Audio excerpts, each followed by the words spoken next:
हमने एक राष्ट्र एक चुनाव के बारे में एक पॉलिटिकल सवाल लेंगे। राहुल गांधी हैं, 5 साल बाद उनका क्या देखते हैं? और एक कन्हैया कुमार के साथ आपका एक बड़ा डिबेट वो वायरल है आपके साथ। कन्हैया कुमार को कैसे देखते हैं बिहार में? और राहुल गांधी को कैसे देखते हैं देश में?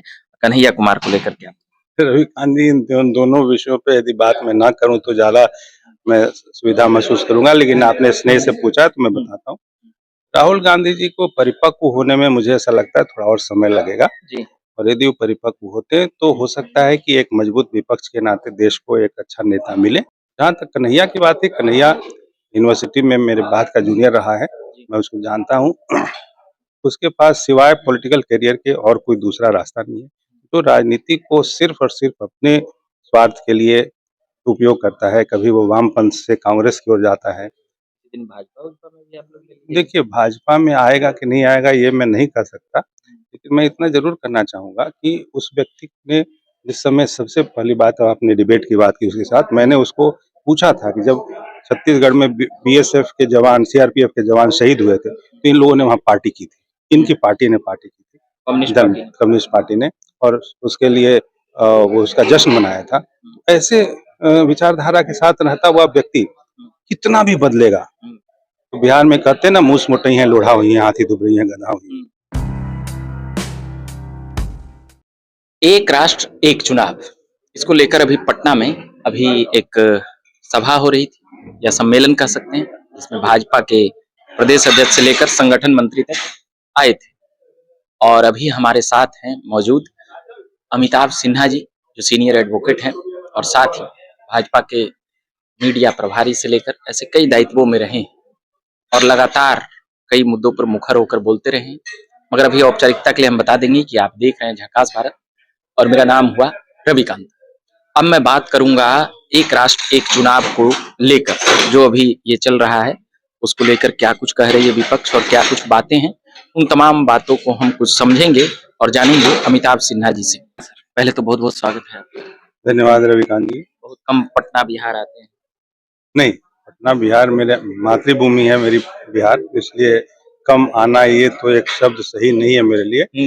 हर संभव जैसे ही एक कोई मेरे पास अवसर आता है, हमको कम मिलते हैं। ये मेरे लिए दुर्भाग्य की बात है कि आपसे कम भेंट होती है। अब मैं मुद्दे पर आऊंगा। एक राष्ट्र एक चुनाव, इसको लेकर कई दशकों से ये बातें चलती है। अभी क्या है इसका? देश को कितना फायदा होगा? मूल रूप से मैं इसको लेके जाना चाहूँगा राजनीति के परिप्रेक्ष्य में। राजनीति के बारे में लोग कहते हैं कि राजनीति जो है गुंडों लफंगों की वो है, अंतिम रिफ्यूज है, यानी कि उसका अंतिम ठिकाना है। मैं मानता हूँ ऐसा नहीं है। राजनीति हमेशा ऐसी नहीं है। यदि अच्छे लोग राजनीति में नहीं जाएंगे तो चूंकि वहाँ शून्यता नहीं होती किसी भी जगह प्रकृति में, तो वहाँ अच्छे लोग नहीं जाने से बुरे लोग आते हैं। और अच्छे लोगों की आवश्यकता इसलिए भी है क्योंकि जैसे वन नेशन वन इलेक्शन, यानी एक राष्ट्र और एक चुनाव, ये उसी के परिप्रेक्ष्य में देखने की बात है। ये इसमें राजनीति नहीं है, इसमें राष्ट्र सर्वोपरि, राष्ट्र सबसे ऊपर, और राष्ट्र की चिंता करने वाला हर नागरिक, देश के बारे में उसके हितों की चिंता करने वाला हर देश का व्यक्ति इस बात को न सिर्फ समझे बल्कि उसके ऊपर में पूरी तरीके से प्रतिबद्ध हो, ये इस पूरे प्रयास का लक्ष्य है। अब ये आप कहें कि ये कैसे ऐसा संभव है कि हर व्यक्ति ये माने कि यही जो है राष्ट्रहित सबसे ऊपर है इसमें। देखिए, राजनीति में चुनाव एक अहम हिस्सा होता है और चुनाव के कारण ही प्रजातंत्र जो है वो स्थापित होता है और मजबूत होता है। भारत देश के सबसे क्षमा चाहूंगा, विश्व के सबसे ताकतवर और सबसे बड़े लोकतंत्र के नाते जाना जाता है। यहाँ पर चुनाव को किसी तरीके से यदि हम ये माने कि सिर्फ और सिर्फ अच्छाई के लिए हो, तो उसके लिए क्या करना चाहिए, उसमें की जो चुनाव के जो नेगेटिव पॉइंट्स हैं, उसके जो नकारात्मक जो उसके पहलू हैं, उसके ऊपर में कम विषय पे वो हो, प्रयास हो कि वो कम हो जाएं और सिर्फ चुनाव की अच्छाइयाँ हों। उसके लिए ये एक राष्ट्र एक चुनाव की बात संकल्पना की गई है। क्या चुनाव के नुकसान होते हैं? चुनाव के नुकसान ये हैं, चूंकि यहाँ जनतंत्र बहुत बड़ा है, आबादी बहुत है, तो चुनाव कराने में बहुत बड़ा खर्च आता है। फिर राजनीति का अपराधीकरण और भ्रष्टाचार का राजनीति में समायोजन, ये भी पिछले 70-75 सालों में बहुत ज़्यादा हुआ है देश में। तो राजनीति जो है वो पूरी तरीके से यदि भ्रष्ट हुई है, तो उसके पीछे चुनाव जो है वो सबसे पहला मुद्दा है। कि लगातार चुनाव होते हैं, साल में कम से कम हर साल 2-3 चुनाव कहीं प्रदेश में होंगे, कहीं पूरे देश में हर साल कोई ना कोई चुनाव हो रहा है। तो उसमें जो राजनीतिक दल हैं और राजनीतिक जो लोग हैं, वो उसमें चंदे के नाते भ्रष्टाचार को बढ़ावा देते हैं। यदि एक ही चुनाव 5 साल में होगा तो ऐसे भ्रष्टाचार को लगाम लगाने की संभावना है, नंबर 1। दूसरी बात यह है कि जो जो देश में जो संसाधन है सरकारी, वो चुनाव में निपटे लगे रहने के कारण लगातार जो संसाधनों का बोझ जो है वो देश के कर व्यवस्था पे, देश के बजट पे पड़ता है। गरीब आदमी का ही पैसा है, आम आदमी का पैसा है। वो पैसा कोई सरकार का पैसा, कोई बाहरी नहीं, पैसा तो होता ये नहीं। आप कई महत्वपूर्ण बातें इसमें जोड़ा रहे हैं, मगर विपक्ष की अभी की कुछ जो बयान और बातें या मंशा कह सकते हैं, जो आ रही है, वो ऐसा लगता है कि वो इससे सहमत नहीं है आप लोगों के इस एक राष्ट्र, एक चुनाव इसको लेकर ऐसा लगा। विपक्ष में मैं ऐसा मानता हूँ कि जो लोग सिर्फ और सिर्फ राजनीति को स्वार्थ के लिए करते हैं, उन्हीं की ऐसी मंशा हो सकती है, क्योंकि एक साथ एक चुनाव करने में देश भर में नुकसान सिर्फ उनका है जो राजनीति को अपनी दुकानदारी बनाते हैं। और जैसा मैंने अभी आपको धीरे से उसी विषय को आगे टच किया क्या था। आपको अपेक्षा है कि राहुल गांधी जो अभी विपक्ष के नेता हैं, कांग्रेस के अहम नेता माने जाते हैं, वो लोग समर्थन आपको करेंगे, क्या लगता है? मैं इसी पे आ रहा जी, था कि देखिए, जब अ, दुकानदारी होती है राजनीति और चुनाव, तो कोई भी व्यक्ति उसको सीमित करना नहीं चाहेगा। जी, लेकिन यदि राजनीति किसी एक मिशन से हो, राजनीति यदि राष्ट्र के लिए हो, देश के लिए हो, देश के निर्माण के लिए हो, तो वो ये निश्चित रूप से चाहेगा कि देश के संसाधनों पे बोझ कम पड़े, विकास के कार्य जो चुनाव की वजह से रुक जाते हैं, जो आचार संहिता, जिसको आजकल लाचार संहिता भी बोला जाने लगा है, तो उसमें पूरा का पूरा जो तंत्र है वो लाचार हो जाता है, कोई काम नहीं कर पाता है, उससे विकास की प्रक्रिया बाधित होती है, गरीब लोगों का नुकसान होता है। तो उससे देश का तो हित है एक साथ एक चुनाव हो देश भर में, लेकिन जिन लोगों का स्वार्थ है कि चुनाव होते रहे जिससे उनका भ्रष्टाचार फैलता रहे, वो लोग इसका विरोध करेंगे। मैं ये निश्चित रूप से कहना चाहता हूँ, जब देश में जो आम जनमानस है उसमें ये बात स्पष्ट रूप से समझा दी जाए कि देश हित क्या है, और जो लोग इसका विरोध कर रहे हैं वो देश का हित नहीं चाह रहे हैं, उनका हित चाह रहे हैं और आपका हित चाह रहे हैं, यानी आम व्यक्ति का, गरीब आदमी का। वो यदि समझ में आ जाए, ये आंदोलन के रूप में आगे बढ़ाना चाहिए सभी दलों को, भारतीय जनता पार्टी को भी और बाकी के भी जो देश हित चाहने वाली पार्टियां हैं, कि वो इस विषय को आगे बढ़ाएं, क्योंकि ये आसान प्रक्रिया नहीं है। इसके लिए बहुत से संवैधानिक संशोधन करने हैं, उसके लिए बिल भी आया है। लेकिन उसके लिए जिस दिन जनमानस बन जाएगा कि ये जो एक राष्ट्र एक चुनाव है, वो हर व्यक्ति के, हर नीचे से निचले से लेके ऊपर के स्तर के व्यक्ति के हित में है, तो जो राजनीतिक पार्टियां इसका विरोध कर रही हैं, वो भी मजबूरी में समर्थन करने के लिए आ अच्छा, जाएंगी। इसके लिए एक बड़ी बात ये सामने आ रही है कि संसद में पहले इसको पास कराना पड़ेगा या आप लोग ऐसे ही ला देंगे? क्योंकि 2/3 वहाँ पे चाहिए आपको संसद में बहुमत के लिए, तो वहाँ पर इसकी क्या अभी तो उतना सीटें नहीं है, तो क्या अभी जनमानस में ही काम होगा या इसे कब पास कराया जाएगा या क्या होगा? ये बातें महत्वपूर्ण है जो मेरे समझ में आ रही है। नहीं, आपकी जो जिज्ञासा है वो बहुत ही तार, तार्किक है, लेकिन एक चीज रविकांत जी मैं आपको बताऊं कि जब जनमानस बनेगा तो सभी दल इसके पक्ष में आने के लिए मजबूर होंगे, नंबर 1। नंबर 2, जो आपने वैधानिक आंकड़ा बताया जो 2/3 है, 2/3 जो होता है वो मेंबर्स प्रेजेंट का होता है लोकसभा में, जी, जी। टोटल मेजोरिटी और 2/3 प्रेजेंट। तो उस दृष्टि से फ्लोर मैनेजमेंट भी एक कला है, इसके कारण बहुत सारे संवैधानिक संशोधन हुए हैं जो इस सरकार ने, वर्तमान सरकार ने किए हैं।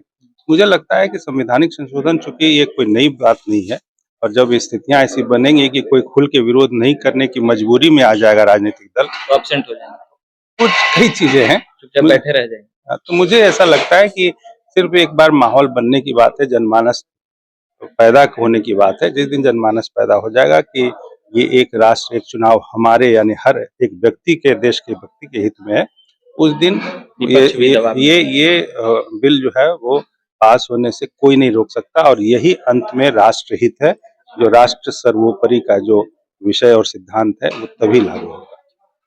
तो अभी हम बात कर रहे थे अमिताभ सिन्हा जी से वन नेशन वन इलेक्शन को लेकर और अभी आप तो कई डिबेट में जाते हैं तो इससे जो जनता को पनिश करने का जो समय है एक जो हमारे सब दिमाग में एक सवाल घूम रहा है जनता बार बार चाहेगी तो पनिशमेंट कर सकती है सरकार को कि हम केंद्र सरकार चुन लिए राज्य सरकार में हम उसको सबक सिखा देंगे राज्य सरकार हम यहाँ चुन लिए पर केंद्र सरकार में 2-3 साल बाद अगर किसी स्टेट में जैसे बिहार में या यूपी में जो अलग अलग समय पर जो चुनाव होते हैं तो लोग ये मनोदशा के साथ तैयार हों कि भाई ये केंद्र सरकार ने गलती की तो 2 साल बाद हम विधानसभा में सिखा देंगे तो ये नुकसान एक प्रकार से जनता को यहाँ पर हो सकता है ये एक नजरिए से हम ये नहीं कह रहे हमारी बातें सही होगी या क्या हम ऐसे ही सोच रहे थे कि जनता 2 साल बाद नहीं, आपने ये जो प्रश्न पूछा है ये जी मूल रूप से इस पूरे प्रस्ताव का विरोध में जो लोग बोलते हैं वो है, तो इसके पीछे सिर्फ एक ही तर्क है या एक ही जवाब है कि यदि इसका प्रावधान होना है, प्रावधान ये नहीं कि विधानसभा में दोबारा चुनाव कराओ,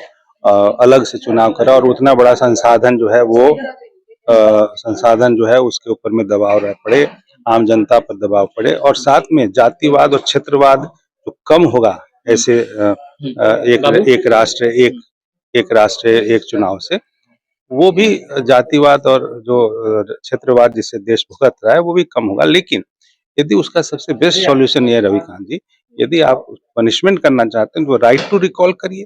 राइट टू रिकॉल का मतलब क्या है कि प्रतिनिधि को वापस बुलाओ, जो कि संभव नहीं है।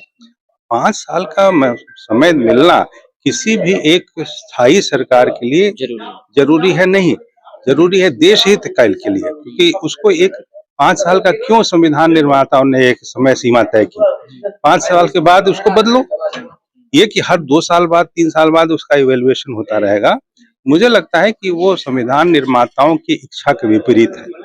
संविधान निर्माताओं ने जब 5 साल का समय दिया था और 1950 में जब संविधान लागू हुआ तो 51 से 67 तक इतना 4 चुनाव हुए, एक साथ हुए, तो उस समय क्या ऐसी बात नहीं थी?